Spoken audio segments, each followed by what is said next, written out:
Hello guys, तो कैसे आप सब लोग। मिथिकल टेलवर्स में आप सभी का स्वागत है। तो दोस्तों, अगर आप गेम ऑफ थ्रोन यूनिवर्स के फैन हैं तो आप बिल्कुल सही चैनल पर आए हैं, क्योंकि मैं यहाँ पर गेम ऑफ थ्रोन बुक को लाइन वाइज एक्सप्लेन करता हूँ। और जिन भी दोस्तों को गेम ऑफ थ्रोन की बुक को पढ़ना है तो वो मेरा टेलीग्राम चैनल ज्वाइन कर ले, लिंक डिस्क्रिप्शन में दिया हुआ है। तो आज की वीडियो में अपने बात करने वाले हैं ए स्वॉर्न स्वॉर्ड बुक के चैप्टर 7 के बारे में। और इस वीडियो में अपने देखेंगे कि सर यूस्टेस ने एग को ऐसा क्या कहा कि डंक को इतना गुस्सा आया कि उसने सर यूस्टेस का साथ छोड़ दिया। और मेरी एक छोटी सी रिक्वेस्ट है, अगर आपको ये वीडियो पसंद आए तो इस वीडियो को लाइक शेयर और सब्सक्राइब करना ना भूलें। तो चलिए बिना किसी देरी के इस वीडियो को शुरू करते हैं।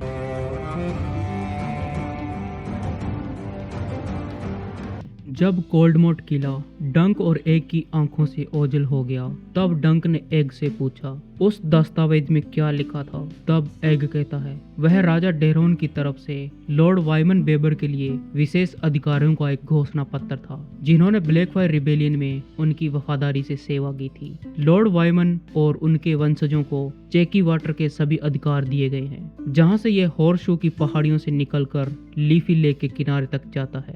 और उसमें यह भी लिखा है कि लॉर्ड वाइमन और उनके वंशजों को वार्ट्सवुड के जंगल में जब भी उनका मन करे लाल हिरन, सुअर और खरगोश पकड़ने का पूरा अधिकार होगा, और हर साल जंगल में से 20 पेड़ काटने का भी। हालांकि यह अधिकार कुछ समय के लिए था। उस दस्तावेज में लिखा था कि अगर सर यूस्टेस बिना किसी पुरुष वारिस के मर जाते हैं तो उसका स्टैंड फास्ट का किला टारगेरियन राजा के पास वापस चला जाएगा और लॉर्ड वेबर के सारे विशेष अधिकार खत्म हो जाएंगे। अब डंक कहता है, वे 1000 साल से नॉर्थ मार्च के मार्शल थे और उन्होंने उस बुढ़े आदमी के पास मरने के लिए सिर्फ यह स्टैंड फास्ट का किला छोड़ा। तब एग कहता है, महाराज ने उसका सिर छोड़ दिया, भले ही वह एक विद्रोही था। तब डंक ने एग से पूछा कि अगर तुम राजा होते तो क्या तुम उसका सिर काट देते। फिर एग थोड़ी देर सोचता है और कहता है, जब मैं दरबार में होता था तो राजा की स्मॉल काउंसिल की सेवा करता था और वो इस बारे में लड़ते रहते थे। अंकल बेलोर कहा करते थे, एक सम्मानित दुश्मन से निपटने के लिए उस पर दया दिखाना सबसे अच्छा रास्ता होता है। अगर कोई हार जाता है और वह यह मान लेता है कि उसे माफ कर दिया जाएगा तो वह अपनी तलवार नीचे रखकर अपने घुटने टेक सकता है, नहीं तो वह मौत तक लड़ेगा, वफादार और बेगुनाह लोगों को मारता रहेगा। और वहीं पर लॉर्ड ब्लड रेवन का कहना है कि जब आप विद्रोहियों को माफ करते हैं तो आप सिर्फ अगले विद्रोह के लिए बीज बोते हो। फिर डंक आगे कहता है, सर यूस्टेस राजा डेरोन के खिलाफ विद्रोह क्यों करेंगे। वे एक अच्छे राजा थे, सब यही कहते हैं। उन्होंने डॉर्न को 7 किंगडम का हिस्सा बनाया और डॉर्न के लोगों को हमारा दोस्त बनाया। डंक को लगा कि उसका जवाब एग को पता होगा और डंक कहता है, यह तो तुम्हें सर यूस्टेस से पूछना होगा एग। डंक यह जानता था कि यह जवाब नहीं है जो एग सुनना चाहता है। सर यूस्टेस को शेर वाला किला चाहिए था, लेकिन उसे सिर्फ ब्लैकबेरी के बीच कब्रें मिली। जब तुम्हें किसी लॉर्ड को अपनी तलवार की कसम देते हो और उनकी सेवा करने लगते हो, उनकी आज्ञा मानते हो और जरूरत पड़ने पर उनके लिए लड़ते हो, उनके मामलों में दखल ना देने की कसम खाते हो, लेकिन सर यूस्टेस ने हमें बेवकूफ बनाया और उसने कहा था कि उसके बेटे राजा के लिए लड़ते हुए मारे गए, और हमको यह यकीन दिलवाया कि ये नदी और उसका पानी उसका है। वार्ट्सवुड के जंगल तक पहुंचते पहुंचते उन्हें रात हो गई। यह डंक की गलती थी, उसे सीधा स्टैंड फास्ट के रास्ते से घर जाना चाहिए था, उसी रास्ते से जिससे वो आए थे। लेकिन इसके बजाय डंक उस बांध को दोबारा देखने के लिए उत्तर की ओर ले गया और उसके मन में विचार आया कि उस बांध को अपने हाथों से फाड़ दे। लेकिन 7 गॉड और सर लुकास उस पर मेहरबान नहीं हुए। जब डंक और एग बांध पर पहुंचे तो उन्होंने देखा कि वहां पर तीर कमान लेकर 2 पहरेदार पहरा दे रहे थे, जिसके पोशाक पर हाउस बेबर की मकड़ी बनी हुई थी और उनमें से एक ने अपने नंगे पांव पानी में डुबो रखे थे। डंक का मन किया कि वह सिर्फ इसी बात को लेकर उसका गला घोट दे, लेकिन उस पहरेदार ने उन्हें आते हुए देख लिया था और जल्दी अपना धनुष उठा लिया, और उसके साथी पहरेदार ने भी ऐसा ही किया। अब डंक ज्यादा से ज्यादा उन्हें धमकी भरी नजर से घूर सकता था। उसके बाद उन्हें अपने कदमों को वापस मोड़ने के अलावा और कोई चारा नहीं था। डंक इन जमीनों और जंगलों को सर बेनिस जितना बेहतर नहीं जानता था। वाट्सवुड जैसे छोटे जंगल में खो जाना एक शर्मनाक बात होती, और जब वे नदी को पार करके दूसरी तरफ पहुंचे तब तक शाम हो गई थी और धीरे धीरे तारे आसमान से बाहर निकलने लगे। उसके साथ साथ कीड़ों और मच्छरों के झुंड भी बाहर निकलने लगे। ऊंचे काले पेड़ों के बीच में बैठे एग ने फिर से कहना शुरू किया कि सर डंकन, उस मोटे सेप्टन ने कहा था कि मेरे पिता मेकार समर हॉल में मुंह फुलाए बैठे हैं और ब्लड रेवन की शिकायतों से परेशान हैं। तब डंक कहता है, बातों का क्या है, वो तो हवा के झोंके जैसे होते हैं। तब एग ने कहा, मेरे पिता कभी मुंह नहीं फुलाते। तब डंक कहता है, हो सकता है कि वो ऐसा करते हो, तुम भी तो कभी कभी उदास रहते हो। तब एग कहता है, मैं उदास नहीं रहता, तुम्हें लगता है कि मैं ऐसे करता हूँ। तब डंक कहता है, कभी कभी, हालांकि ज्यादा देर नहीं। अगर ऐसा होता तो मैं तुम्हारे कान पर और भी ज्यादा जोर से थप्पड़ मारता जितना मैं अभी मारता हूँ। तब एग कहता है, तुमने मुझे उस किले के गेट पर मेरे कान पर थप्पड़ मारा था। तब डंक कहता है, वह तो बस आधे हाथ की मार थी, अगर मैंने तुम्हारे पूरी ताकत से मारा होता तो तुम्हें पता चल जाता। तब एग कहता है, रेड विडो ने तो आपको पूरी ताकत से मारा था। फिर डंक अपने सूजे हुए होठों को छूता है और कहता है, तुम्हें इस बारे में इतना खुश होने की जरूरत नहीं। किसी ने तुम्हारे पिता मेकार के कान पर कभी थप्पड़ नहीं मारा, शायद इसलिए प्रिंस मेकार का स्वभाव ऐसा है। जब राजा डेरोन ने लॉर्ड ब्लड रेवन को अपना हैंड ऑफ द किंग बनाया तो तुम्हारे पिता मेकार ने उसकी काउंसिल का हिस्सा बनने से मना कर दिया और किंग्स लैंडिंग छोड़कर समर हॉल किले में चले गए और वह 1.5 साल से वहीं पर है। यह मुंह फुलाना नहीं तो क्या है। तब एग ने शान के साथ कहा, मैं इसे गुस्सा होना कहता हूँ। राजा एरिस को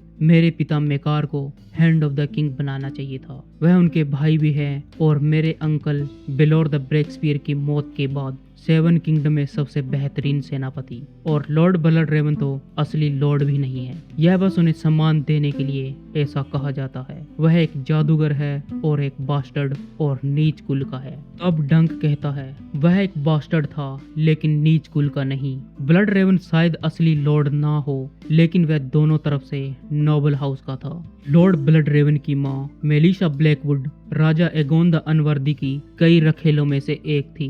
बूढ़े राजा एगोन द अनवर्दी की मौत के बाद उनके हरामी बच्चे 7 किंगडम के लिए अभिशाप बन गए। एगोन द अनवर्दी ने मरने से पहले सभी को लेजिटिमाइज कर दिया, न सिर्फ ब्लड रेवन को बल्कि बीटर स्टिल और डेमन ब्लैकफायर जैसे ग्रेट बास्टर्ड को, जिनकी माँ उच्च खानदान से थी। लेकिन वह उन छोटे घरानों के बच्चे को भी नाजायज से जायज कर दिया जो कि वेश्याओं, सराय वाली लड़कियों, व्यापारियों की बेटी और हर सुंदर किसान की बेटी, नौकरानी और जिस किसी पर भी राजा की नजर गई उन सब के बच्चों को लेजिटिमाइज कर दिया। Fire and blood house Targaryen के शब्द थे, लेकिन डंक ने एक बार सर आर्लिन को यह कहते हुए सुना था कि एगोन द अनवर्दी के शब्द थे कि उसे नहलाओ और मेरे बिस्तर में ले आओ। डंक ने एक को याद दिलाते हुए कहा, राजा एगोन द अनवर्दी ने ब्लड रेवन को नाजायज होने के दाग से साफ कर दिया था, जैसे कि उन सभी नाजायजों को लेजिटिमाइज किया था।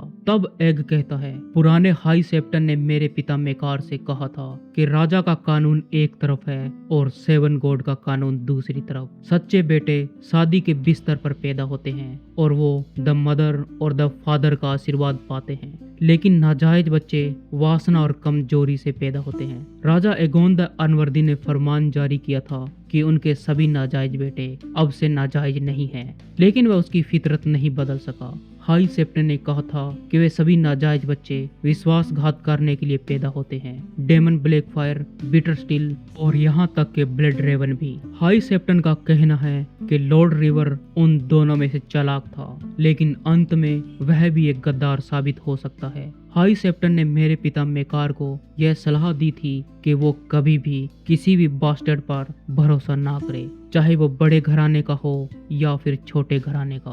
तब डंक मन में सोचने लगता है और एक ही बातों को दोहराता है कि विश्वासघात करने के लिए पैदा हुए, वासना और कमजोरी से जन्मे बच्चे कभी भी भरोसा ना करना, चाहे वह छोटा हो या बड़ा, उन पर भरोसा नहीं किया जा सकता। तब डंक एग से कहता है, एग, तुमने कभी सोचा है कि मैं भी एक नाजायज हो सकता हूँ। और यह सुनकर एग हैरान रह गया और कहता है, नहीं सर, आप नहीं हो सकते। तब डंक कहता है, मैं हो सकता हूँ।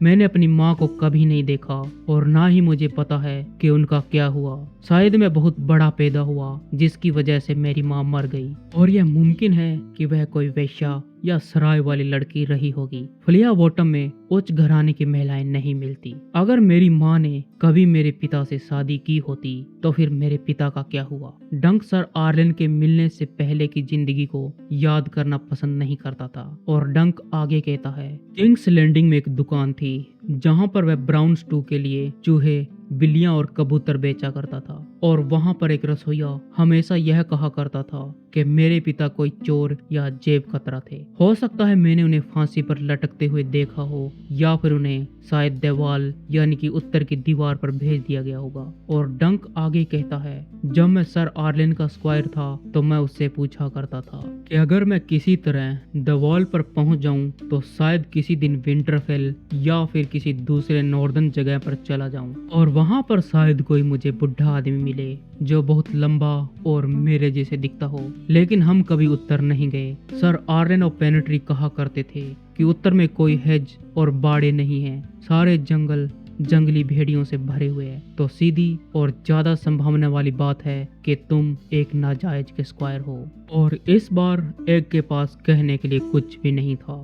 उनके चारों ओर धीरे धीरे अंधेरा हो रहा था और जुगनू पेड़ के बीच धीरे धीरे उड़ रहे थे और उनकी रोशनी तैरते हुए तारों जैसी लग रही थी। आसमान में इतने तारे थे जितने कोई आदमी गिनने की उम्मीद भी नहीं कर सकता, भले ही वह राजा जेहरिस जितना बुढ़ा क्यों ना हो जाए। डंक ऊपर आसमान की ओर देखता है तो उसे ऊपर जाने पहचाने तारे दिखाई दिए। The stallion, the show, Kings crown, crowns lantern, the गेली, घोस्ट, मूनमेड। उत्तर में बादल होने की वजह से आइस ड्रैगन नाम का तारा उसमें छुप गया था और उसकी नीली आंख उत्तर की ओर इशारा करती थी। जब वो स्टैंडफास्ट किले के पास पहुंचे तब तक चांद निकल आया था जो पहाड़ी की ऊपर से दिखाई दे रहा था। तब डंक ने देखा कि स्टैंडफास्ट के बुर्ज की ऊपर वाली खिड़की में से पीली रोशनी आ रही थी। अक्सर सर यूस्टेस खाना खाने के बाद सो जाते थे, लेकिन आज रात ऐसा नहीं लग रहा था। डंक जानता था कि वो हमारा इंतजार कर रहे हैं। बेनिस द ब्राउन शील्ड भी जाकर इंतजार कर रहा था और वह किले की सीढ़ियों पर बैठे पान चबा रहा था, चांद की रोशनी में अपनी लंबी तलवार को तीखा कर रहा था। स्टील पर पत्थर की रगड़ की आवाज दूर तक जा रही थी। चाहे सर बेनिस खुद का और अपने कपड़ों का ध्यान ना रखे, लेकिन वो अपने हथियारों का अच्छे से ख्याल रखते थे।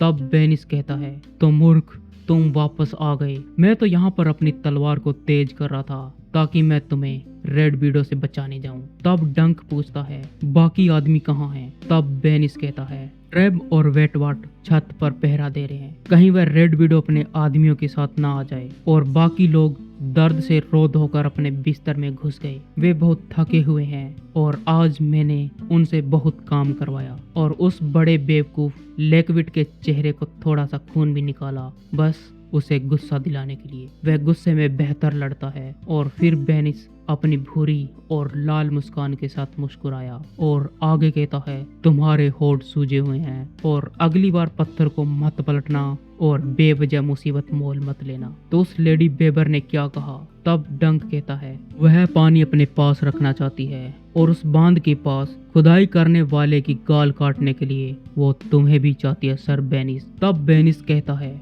मुझे लगा ही था ऐसा ही होने वाला है। एक मामूली किसान के लिए इतना बवाल, उसे तो मेरा शुक्रिया अदा करना चाहिए। औरतों को निशान वाले मर्द ज्यादा पसंद आते हैं। फिर डंक कहता है, तो फिर तुम्हें कैसा लगेगा जब वह तुम्हारा नाक काट देगी? तब बेनिस कहता है, बकवास, भाड़ में जाए वो। अगर मुझे अपनी नाक कटवानी है तो मैं खुद ही से काट लूंगा। और फिर बेनिस अपना अंगूठा दिखाता है और आगे कहता है, तुम्हें सर यूजलेस अपने कमरे में मिलेंगे, यह सोचते हुए कि वह पहले कितने महान हुआ करते थे। तब एग कहता है, वह काले ड्रैगन के लिए लड़ा था। तब डंक एग को थप्पड़ मार सकता था, लेकिन बेनिस इस बात पर ठहाका लगा के हंस पड़ा।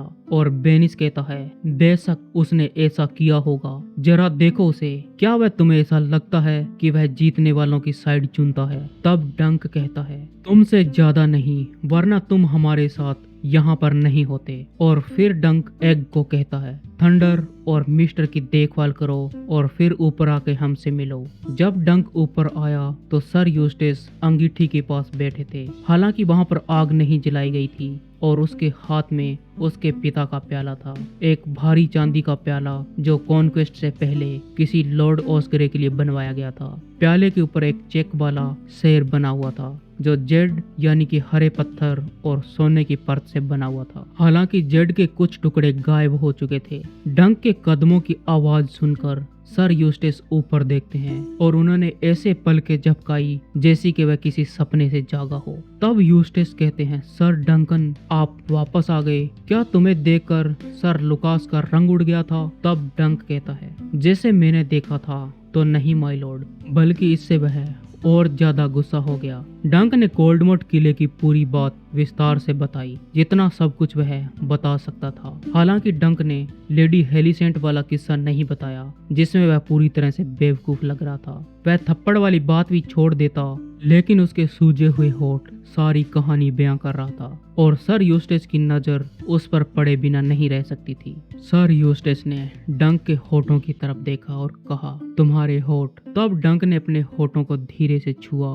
और कहा, मुझे लेडी विडो ने एक थप्पड़ मारा। तब यूस्टेस कहते हैं, उसने तुम्हें मारा? उसने मेरे दूत को मारा जो कि ऑस्करे के साए में गया था। उसकी हिम्मत कैसे हुई तुम्हें मारने की? तब डंक कहता है, सिर्फ एक हाथ से थप्पड़ मारा था सर। हमारे किले छोड़ने से पहले खून बहना रुक चुका था। वह सर बेनिस को चाहती है, आपके चांदी के सिक्के नहीं चाहिए और वह बांध को नहीं हटाएगी। और उसने मुझे एक दस्तावेज दिखाया जिस पर कुछ लिखा था और उस पर राजा की मोहर लगी थी और उस पर लिखा था कि वह चेकी वाटर और उसका पानी उसका है। डंक हिचकिचा कर कहता है, उसने कहा था कि तुमने काले ड्रैगन के साथ विद्रोह किया था। सर यूस्टेस निराश लग रहे थे। तब सर यूस्टेस कहते हैं, मुझे डर था कि वह ऐसा कर सकती है। अगर तुम मेरी सेवा छोड़ना चाहते हो तो मैं तुम्हें रोकूंगा नहीं सर डंकन। और फिर सर यूस्टेस अपने कप में देखने लगता है। हालांकि वह क्या देख रहा था यह डंक नहीं बता सकता था। तब डंक कहता है, सर आपने तो मुझसे कहा था कि आपके बेटे राजा के लिए लड़ते हुए मारे गए थे। तब सर यूस्टेस कहते हैं, और वो वास्तव में मारे गए थे असली राजा डेमन ब्लैकफायर के लिए। वह राजा जिसके पास ब्लैकफायर तलवार थी।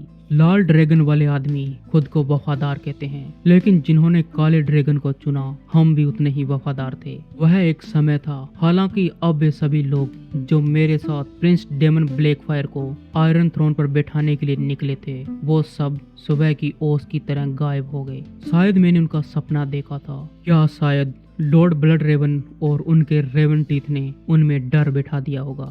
वे सब मरे तो नहीं होंगे। डंक इस बात की सच्चाई से इनकार नहीं कर सकता था। इससे पहले वह कभी ऐसे आदमी से नहीं मिला था जिसने बागियों के लिए लड़ाई लड़ी हो। डंक कहता है, हालांकि मैं जरूर मिला होऊंगा। उसमें से हजारों लोग थे जिनमें आधा राज्य लाल ड्रैगन के साथ था और आधा राज्य काले ड्रैगन के साथ। सर आर्लेन हमेशा कहा करते थे, दोनों तरफ के लोगों ने बहादुरी के साथ लड़ाई लड़ी। और तब डंक सोचने लगता है कि सर यूस्टेस यह सुनना चाहते होंगे। फिर सर यूस्टेस ने अपने दोनों हाथ से वाइन का प्याला पकड़ लिया और कहा, अगर डेमन ब्लैकफायर गवेन कॉर्बरे के लिए अपने घोड़े से नीचे नहीं उतरा होता, अगर फायरबॉल युद्ध की शाम तक मारा ना गया होता, अगर हाई टावर, टारबेक, ओक हाल्ट और बटरवेल ने दोनों तरफ पैर रखने की बजाय हमें पूरी ताकत दी होती, अगर मेनफर्ड लोस्टन धोखेबाज ना निकला होता, अगर तूफान ने लॉर्ड ब्रेकन के माइरिस धनुषधारियों की नाव को रोका नहीं होता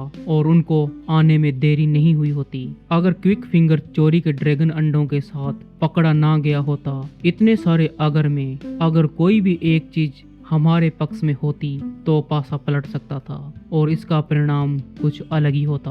तब हमें वफादार कहा जाता और लाल ड्रैगन की तरफ से लड़ने वाले लोगों को उन लोगों के रूप में याद किया जाता जिन्होंने धोखेबाज डेरोन द फॉल्सबोर्न को उसके सिंहासन पर बिठाने के लिए लड़ाई लड़ी और नाकाम रहे। पर ऐसा कुछ नहीं हुआ।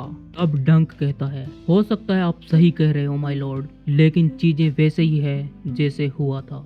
यह सब सालों पुरानी बात है और इसके लिए आपको माफ कर दिया गया था। तब सर यूस्टेस कहते हैं, हाँ, हमें माफ कर दिया गया था। जब हमने घुटने टेके और भविष्य के लिए अपनी वफादारी सुनिश्चित की और इसके लिए हमने उन्हें एक बंधक दिया और राजा डेरोन ने गद्दारों और विद्रोहियों को माफ कर दिया। मैंने अपने बेटी को बंधक बनाकर उनको सौंप दिया, तब जाकर मेरी जान बची। एलिसा ने उस समय 7 साल की थी जब उसे किंग्स लैंडिंग ले गए और 20 साल की उम्र में उसकी मौत हो गई। उसको किंग्स लैंडिंग के ग्रेट सेप्ट में साइलेंट सिस्टर बना दिया गया था और एक बार मैं उससे मिलने किंग्स लैंडिंग गया था और उसने अपने पिता से कोई बात नहीं की थी। राजा डेरोन की दया एक जहरीला तोहफा था। डेरोन टारगेरियन ने मुझे जिंदगी दी, लेकिन मेरा गौरव, मेरे सपने और मेरा सम्मान छीन लिया। सर यूस्टेस का हाथ कांप रहा था और उसके हाथ में से वाइन उसके गोद में गिर रही थी, लेकिन सर यूस्टेस ने इसको नोटिस नहीं किया।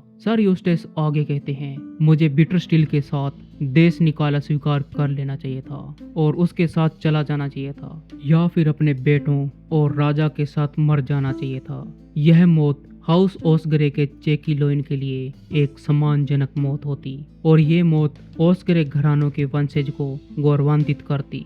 राजा डेरोन की दया ने मुझे छोटा बना दिया। जब डंक को एहसास हुआ कि सर यूस्टेस के दिल में अभी भी काले ड्रैगन डेमन ब्लैकफायर के प्रति वफादारी है, तभी आवाज आती है, माय लॉर्ड, और ये आवाज एग की थी।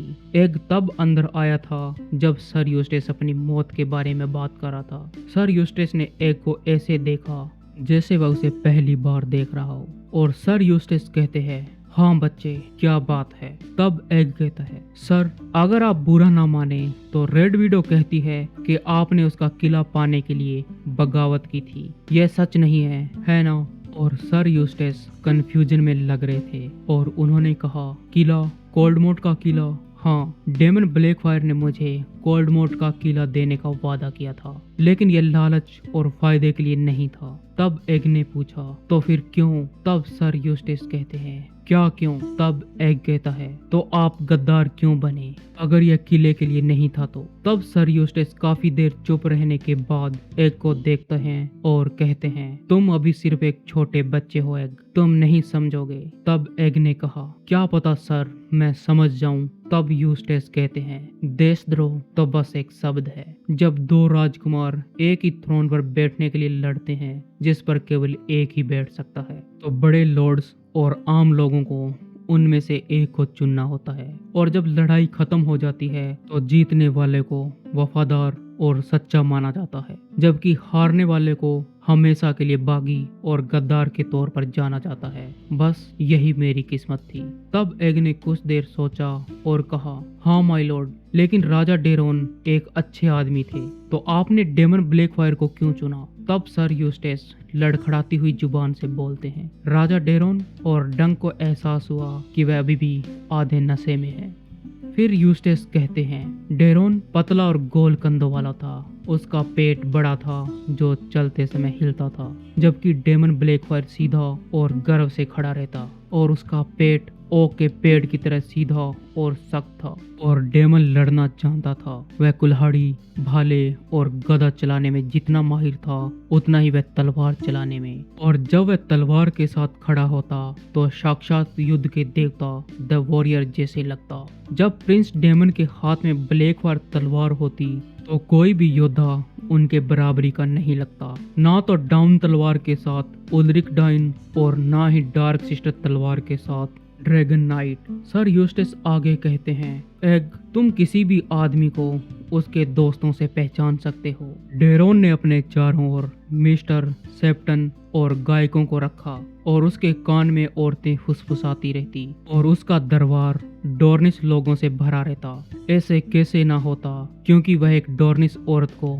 अपने बिस्तर में लेके गया और अपनी प्यारी बहन को डॉर्न के प्रिंस को बेच दिया। हालांकि वह डेमन ब्लैकफायर से प्यार करती थी।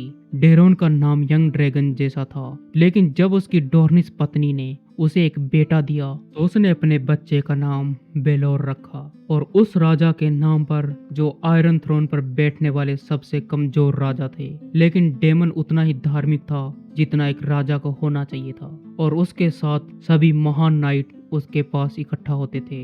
लॉर्ड ब्लड रेवन को अच्छा लगता अगर उनके नाम भुला दिए जाते, लेकिन उसने हमें उनके बारे में गीत गाने से मना कर दिया। लेकिन मुझे याद है Robb Reyne, Gareth the Grey, Ser Aubrey Ambrose, Lord Gormon Peake, Black Byren Flowers, Redtusk, Fireball और बीटर स्टील। सर यूस्टिस आगे कहते हैं, मैं तुमसे पूछना चाहता हूँ, क्या कभी ऐसे महान नाइट की टोली एक साथ देखी है? क्यों लड़के? और तुम मुझसे पूछते हो कि क्यों? क्योंकि डेमन ब्लैकफायर एक बेहतरीन इंसान था।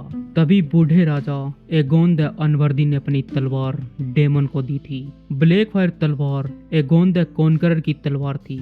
वह तलवार जिसे एगोन कॉन्क्वेस्ट के बाद से हर एक टारगेरियन राजा ने अपने उत्तराधिकारी को दी। वह तलवार डेमन के हाथ में उस दिन थमा दी जब एगोन द अनवर्दी ने उसे एक नाइट बनाया, जब वह 12 साल का लड़का था। तब एग कहता है, मेरे पिता कहते हैं कि उसने ऐसा इसलिए किया था क्योंकि डेमन एक बेहतरीन तलवारबाज था जो कि डेरोन कभी नहीं बन सका, और जो आदमी घुड़सवारी नहीं कर सकता उसे घोड़ा क्यों देना। और वो कहते हैं कि तलवार का मतलब राजपाट नहीं होता और तलवार राज नहीं करती।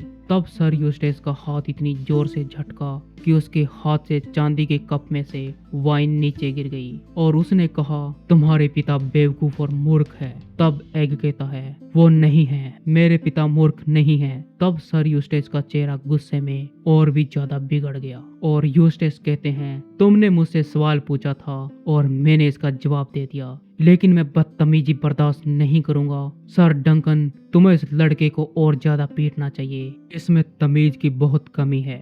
अगर ये मुझे खुद करना पड़ा तो मैं। तब डंक बीच में बोलता है कि तुम ऐसा कुछ भी नहीं करोगे सर, हमने अपना मन बना लिया है और अंधेरा हो गया है, हम सुबह होते ही यहाँ से चले जाएंगे। यह सुनकर सर यूस्टेस हैरान रह गया और उसने कहा, तुम चले जाओगे? तब डंक कहता है, आपका स्टैंड फास्ट, आपकी सेवा, या आप इसे जो भी कहें, तुमने हमसे झूठ बोला, इसमें कोई इज्जत नहीं थी। और डंक ने सर यूस्टेस के द्वारा दिए गए लबादे को खोला और उसे समेटकर सर यूस्टेस की गोद में रख दिया।